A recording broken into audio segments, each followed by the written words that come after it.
What do George Washington, Abraham Lincoln, and Saint Valentine have in common? The month of February. The first two were born in that month, while the other prematurely died. But the month of February celebrates all three, and now you have a fourth reason to celebrate. Hello again, SA here. And when I'm not embarrassing myself on the internet, I'm also a published author, and I got a deal for you. Enjoy President's Day and Valentine's Day with my book series Glitch. It will be on sale for 25% off for the entire month. That way, when you're taking a load off on President's Day or getting sweets from your sweets, you can indulge in a story of a kidnapped teen model and a reluctant jewel thief who are on the run from the law. The links are down below in the description. And I'm not just some one-hit wonder. I got other books coming down the pike. So as long as nothing terrible happens to me. And now... Hey, Rocky! Watch me pull a rabbit out of my hat. Again? Nothing up my sleeve. Presto! Wrong hat. I take a 7.5. Now here's something we hope you'll really like. You'll see those books too. Now let's get back to the video. Hello again. SA here. What does it mean to be a right-winger? To be a conservative? To be generally not a liberal? Depends who you ask. For example, William F. Buckley, he was a staunch conservative, but he was also a fervent anti-Marxist, probably because he was a World War II veteran. And indeed, back around 1968 election, he and Gore Vidal got into a very fervent debate about the future of the United States, because at the time Bobby Kennedy had got himself shot and Hubert Humphrey was now taking the lead since LBJ had bowed out, and Nixon, who ran for president in '60 and lost to JFK, was now running again. Who's that sound like, huh? And Gore Vidal accused Buckley of being a crypto-fascist because of his right-wing views. And Buckley, like I said, World War II veteran, he became enraged on camera. And indeed, everyone in the studio thought that Buckley was about to, knock Gore Vidal's lights out. I mean, the guy got so angry. But then they went to a commercial, and then Gore Vidal, being the basically the joker that he is, basically laughed and said, "We certainly gave the audience something to think about." And at that point, Buckley, let's just say this, he didn't punch Gore Vidal out. He realized Gore Vidal was basically trying to get a rise out of him for the cameras, and it worked. But regardless of that little episode, there are people who take politics deadly seriously, perhaps too seriously for their own good. And indeed, in the case of Buckley, while he was a fervent anti-Marxist, when it came to social issues, he wasn't as fervent or outspoken about things such as civil rights movement or gay rights and stuff like that. I mean, it was 1960s. And then on the flip side of that coin, you had people like Pat Buchanan, a person who was more or less anti-communist, but he was more interested in social issues, domestic issues. In other words, tax, policy, uh, policies regarding things like gay marriage, stuff like that, and how he didn't like it, and how he felt that if we weren't watching our P's and Q's, we would end up losing our country to the Philistines or the barbarians, if you want to be blunt about it. Indeed, he made a famous speech during the 1992 Republican convention where he basically shouted to everyone in TV land could see him, saying we had to take our country back, otherwise we'll lose it forever. And he wasn't joking.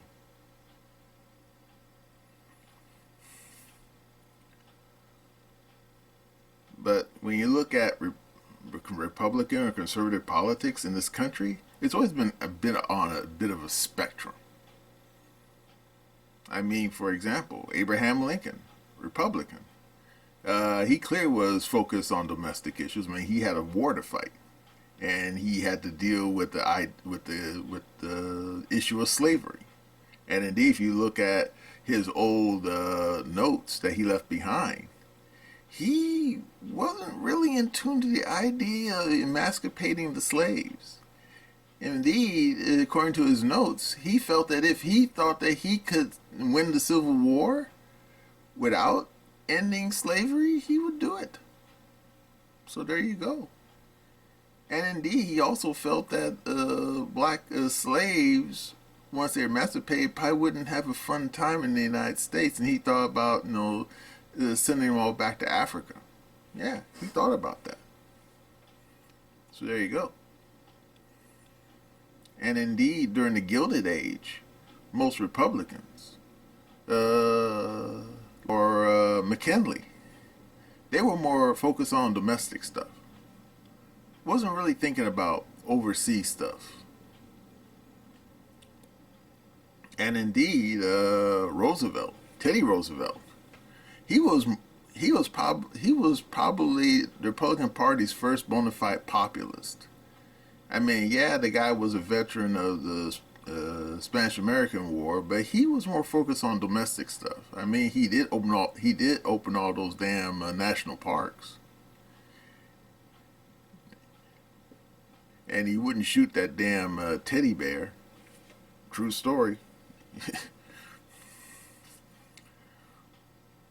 And he was concerned about the trust, various banking trusts like J.P. Morgan, Railroad Trust, people like Carnegie, and so on and so forth. And he thought these people had way too much power and way too much wealth.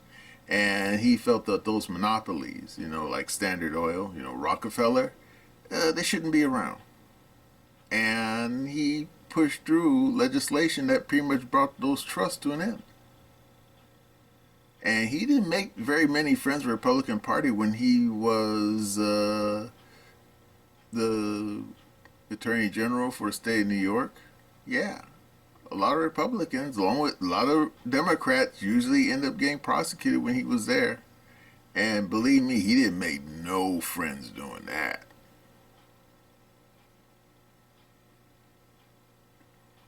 But anyway, this video is not so much about the history of Republican parties per se, but this video is actually about what came after. Indeed, during that same time period with William F. Buckley, you had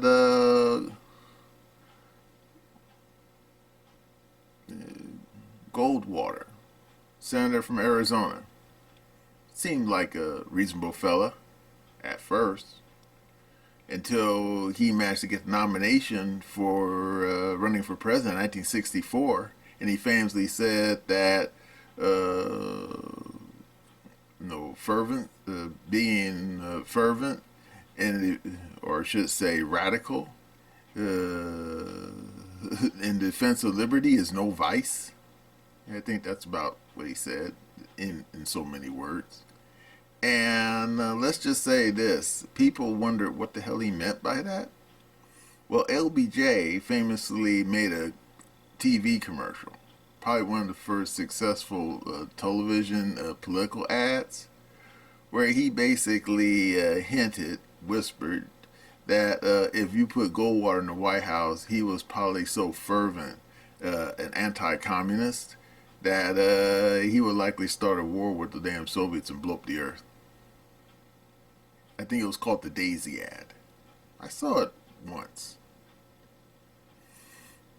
And it's kind of milquetoast by modern standards, but hey, 1964, what expect? But anyway, Goldwater, he lost by a landslide. But his ideas weren't extinguished with that failed presidential campaign. Nope. Indeed, Ronald Reagan, he was there at the convention. And let's just say this: he embraced Goldwater's idea of being fervently anti-communist, and wait for it, fiscally responsible at home. And he later ran and became governor of California. So there you go. However, during the time of Nixon, Reagan, how can I say this? He took kind of a back seat. I mean, he was still in Sacramento, but let's just say this: his ability to influence events in the Republican Party was kind of diminished. And indeed, people tend to forget nowadays that Nixon, despite Watergate, he was rather middle of the road, kind of milquetoast. Indeed, you could say that he was part of that damn Eisenhower branch of the Republican Party. Someone who is anti-communist, but not so much that they were fervently so. Indeed, it was during his time that the phrase realpolitik was formed, which I think came from a German word. It basically means real politics. And it basically means that, in speaking in proper English, it means that you deal with the world as it is, not as you wish it to be. Now, this goes directly against the new rights philosophy that the world as it is, you should not be simply accepting of it. That if you have the ability to change things in a radical way, then so be it. And indeed, after Nixon and Ford went by the wayside, Reagan became president in 1980. And he, adopting those philosophies of the new right that was born during Goldwater's time, anyone who was around during Reagan knows what happened next. I mean, one of his first speeches, he got up on his rostrum and called the old Soviet Union the evil empire. And before you say, isn't that a line from Star Wars? Yeah, it is, but let's not get into the weeds, okay? And during his time, Reagan did everything short of launching a nuclear war against the Soviets. And indeed, if you look at some of the files, old Soviet files that came out after the Soviet collapse, the Soviets were deathly afraid of Reagan because they thought he actually would do it. And indeed, there's a famous report that came out, I think it was in 1983, when NATO was staging one of their biggest maneuvers, I think in over a decade. You know, all kinds of planes and tanks and ships and everything like that. And the Soviets thought that the Americans were about to invade. So they put all their nuclear forces on high alert. They thought this was it. But then nobody pressed the big red button because they found out at the last second that it was just a military exercise. No bombs were falling on the Soviet Union. So there you go. But the Americans only found out after the fact that the Ruskies were so deathly afraid of Reagan that they thought that Reagan was about to launch a full nuclear strike upon them. And of course, Reagan didn't help himself when he made stupid comments. Where I don't know if you ever heard that audio. I remember hearing because someone put it on blast. This was pre-internet, so there you go. Where Reagan was doing a radio check for his weekly radio address, and he made a stupid, snarky comment about he, speaking as president, had just banned the Soviet Union and we begin bombing in 5 minutes. Yeah, he actually said that. Of course, it wasn't meant for public consumption, but there you go. And yet, with the arrival of Gorbachev, things start to simmer down. Gorbachev, wanted to make a deal. A deal. He went to Reykjavik to try to make a deal. But of course, Reagan, being Reagan, well, let's just say he was too wrapped up in the idea of the Strategic Defense Initiative to make a deal with the Ruskies. But then eventually the Soviet Union collapsed regardless, so we didn't have to make a deal after all. At least not Reagan anyway. But of course, despite the Soviet collapse, the new right still existed. Indeed, anyone remembers Bush 41? George Herbert Walker Bush?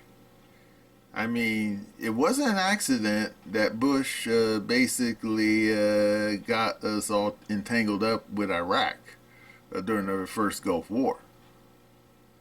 I mean, he had a lot of neocon knuckleheads, surrounding him. In fact, he was probably one of the biggest one of all.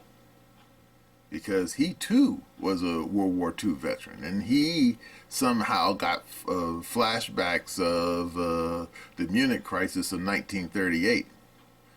One where Macmillan supposedly signed a piece of paper with Mr. Brush Mustache in Berlin, and he famously made that statement that we would have peace in our time.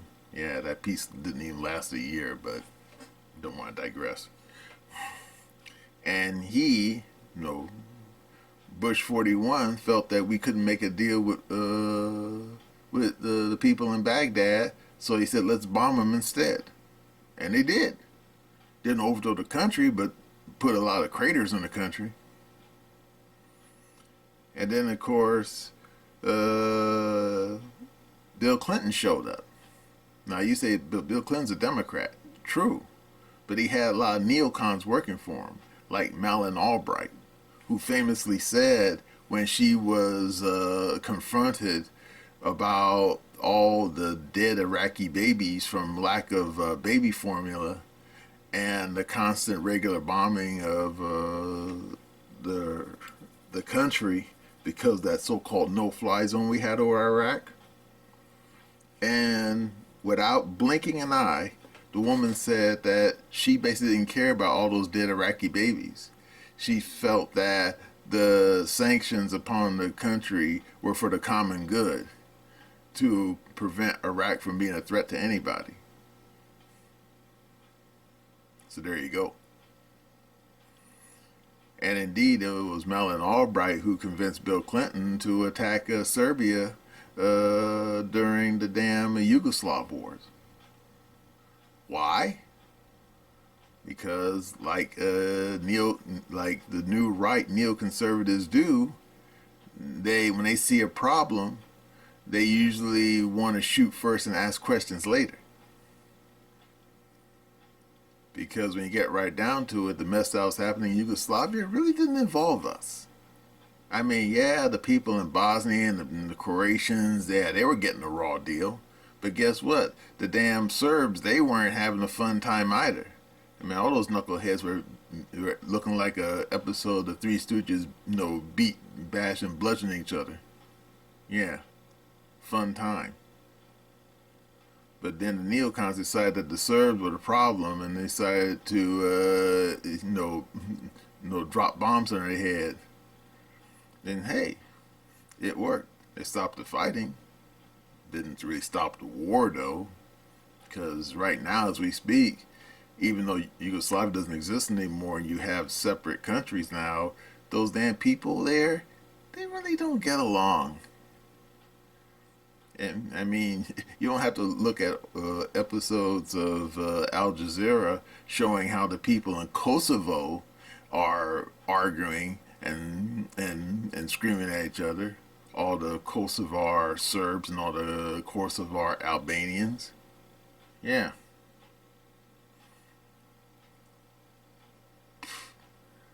But anyway, and then of course, Bush Jr. showed up. And of course, according to Leslie Clark, Bush Jr. wasn't just satisfied with invading Iraq. Oh no, he wanted to blow up the whole damn Middle East. Yeah, in fact, there's a video floating out right there, right now, where Leslie Clark spoke to some of his homies in the Pentagon, because Leslie Clark, he was a general, but he was officially retired. And some of his homies told him that, yeah, Bush was going to invade like 7 different countries in the Middle East. Why? Not because they did anything to us. It's just that him and Dick Cheney and Wolfowitz and, oh my God, Rumsfeld, they all basically said that we got this big army we inherited from the Cold War. Let's use it to remake the Middle East in our image. Yeah. Problem is, 9/11 kind of got in the way of that scheme, so they had to attack Afghanistan first. But then they still didn't get up on the idea, and that's why they went off and attacked Iraq. And now, right now, you saying, what about WMDs? Have you been paying attention? There were no WMDs. And, wait for it, Bush and Cheney knew there were no WMDs. So there you go. And then, of course, Obama got in there, and he continued the Bush wars. I mean, do you think that the mess that happened in Syria, in Libya, and, wait for it, in Egypt, with Mubarak being overthrown, you think that was organic? No, it was not. And how can you tell? Because anyone who was paying attention to the overthrow in Libya should have known something was fishy going on when those people in Benghazi, was one of the large cities in Libya. On the very day when that revolt broke out, you had a bunch of people showing up with brand new, crisp Libyan flags. However, wait for it. Are you ready? These Libyan flags haven't been seen in nearly 50 years, back when Libya was still a kingdom. And you say, what? Yeah, I saw those videos too, all over Al Jazeera. And I remember when I saw those flags, those people were flying who were basically protesting Gaddafi, I was wondering, what kind of flag is that? I've never seen that before. And then the people on the TV, Al Jazeera said that was the old Libyan flag before Gaddafi, became leader of the country back in the 1960s. And I said, oh. And I said, wait a minute, 1960s? And I looked those flags. I said, those flags were really brand new. And I'm thinking, I don't think these people in Benghazi made those flags on the fly. And I always wondered, where did those damn flags come from? Where indeed. And then, of course, it came out afterwards, after Gaddafi was overthrown and murdered, that, yeah, the whole damn Benghazi deal, along with all that other mess in the Middle East, was all bought and paid for by security services of the Western nations. We're talking CIA, we're talking MI6, we're talking French intelligence. Yeah, all of them.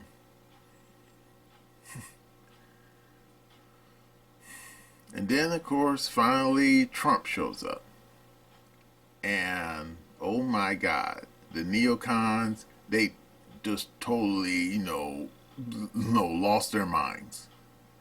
Because Trump, unlike George W. or George W.'s father or even Reagan, he wasn't interested in going off and starting new wars and wanted to remake the earth in America's image. He just wanted to fix America. You know, America first. But apparently he pissed off way too many people. Now right now I'm about to show you a video of one of the people he pissed off. Someone who claimed that he was a long-term Republican, but then after Trump showed up, he basically threw up, he threw up in his throat. And at first he thought that, well, I'll just show you the video. Are you ready? So why do I think the Republican has a lot to fear in November of this year? A lot's been said since the New Hampshire primaries last week about the independent vote. I think my example of moving from being a Republican to being an independent may represent why the Republican Party should be concerned. In 2016, I had been voting 36 years as a loyal straight ticket GOP voter. In 2016, I was pulling for another Republican presidential candidate. He didn't win. I had actively opposed Donald Trump throughout 2016. By November, however, I voted straight ticket Republican, including Donald Trump, because I voted for the party, believing that Donald Trump at worst would be a joke, not a threat, a joke, and that the Republican adults in the room would keep it between the ditches. I obviously, clearly, we all know now, was wrong. By 2020, I still had a hard time bringing myself to vote Democratic, so I voted again for Republicans, except for the office of president. Couldn't bring myself to vote for Biden, and so I wrote in my own name as a protest vote. By the 2022 midterms, I'd gotten past that. I realized that Trump was more than a clown, he was a threat. And that it was more than Trump that was a threat, it was the MAGA party.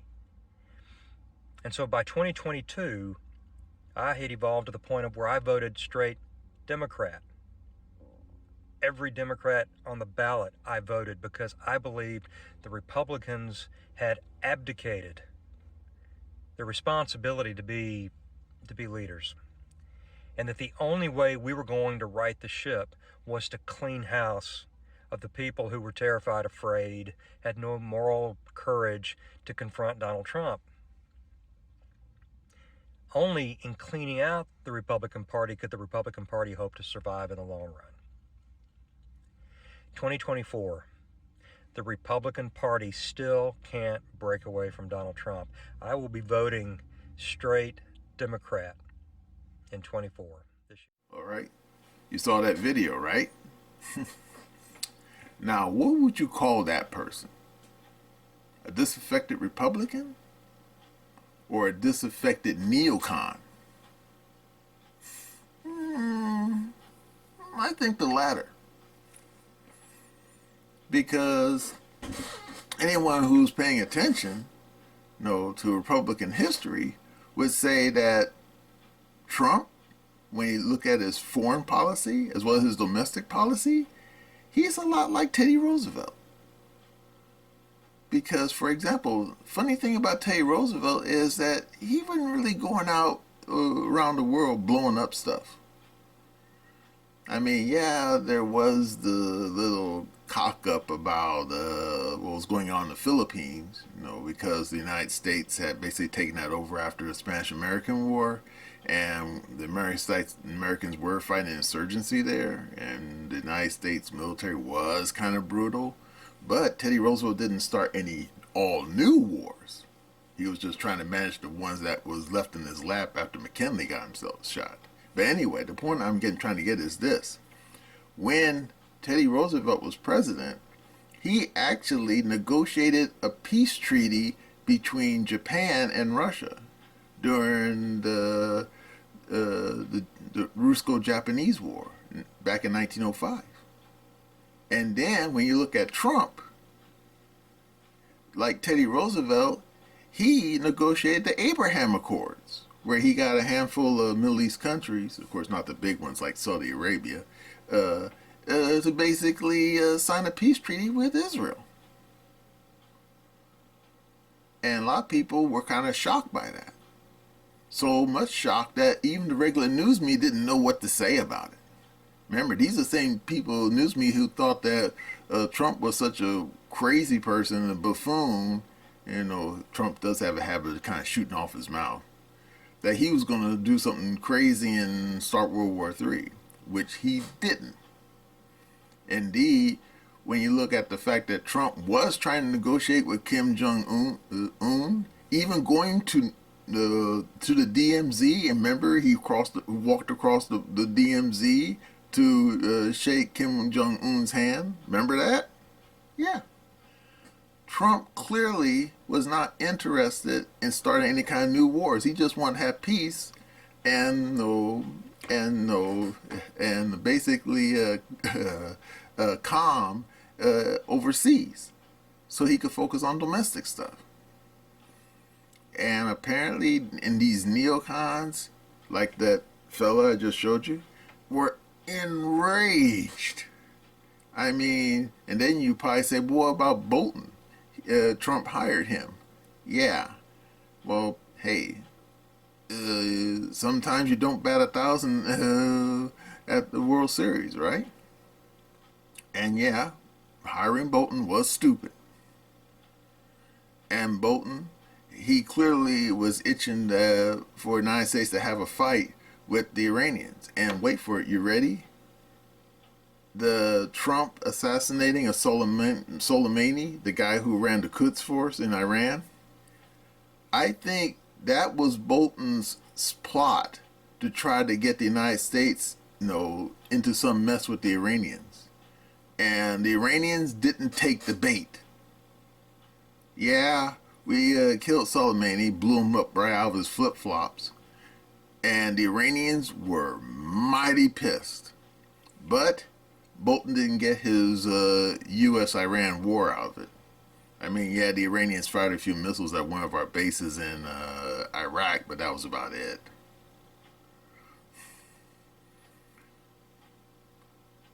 And therefore, during that time period when Trump was there, those neocons, yeah, they were working hand in glove with the Democrats and the left-wing news media, MSNBC and CNN, to basically lie and smear about Trump, trying to get him out of office.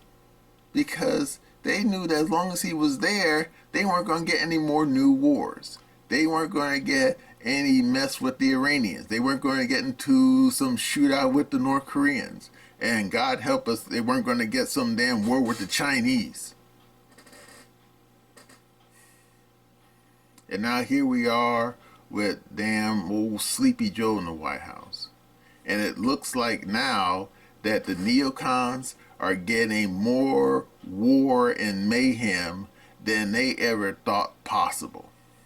In fact, it reminds me of that scene in Giant where James Dean confronts Rock Hudson after he strikes oil. And he basically points his finger dead at his nose and said, I'm going to have more money than you ever thought you could have. Well, guess what? These neocons, thanks to old Sleepy Joe, they're getting more war than they ever thought they could have. So there you go. And now you're surprised that that neocon I just showed you is going over to the Democratic Party? Yeah. Apparently he likes us. Apparently he, like Colonel Kilgore from Apocalypse Now, apparently he likes the smell of napalm in the morning. So there you go. And you know what? That video, which came from Tim Pool or Timcast. Well, I'm going to quote old Tim. Good riddance to bad rubbish. If these neocons leave the Republican Party and want to go be with them, play patty cake with the Democrats, well, toodaloo.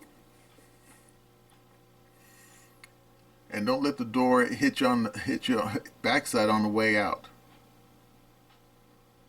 Because these neocons that were born out of the 1960s during the height of the Cold War, let's just say this, like Don Quixote, they ran out of dragons to slay, or what's the term, windmills to tilt at. And therefore, like spoiled milk, these people do need to go away. They honestly do. Well, that's all I'm going to say about neocon knuckleheads switching parties. And that's my opinion.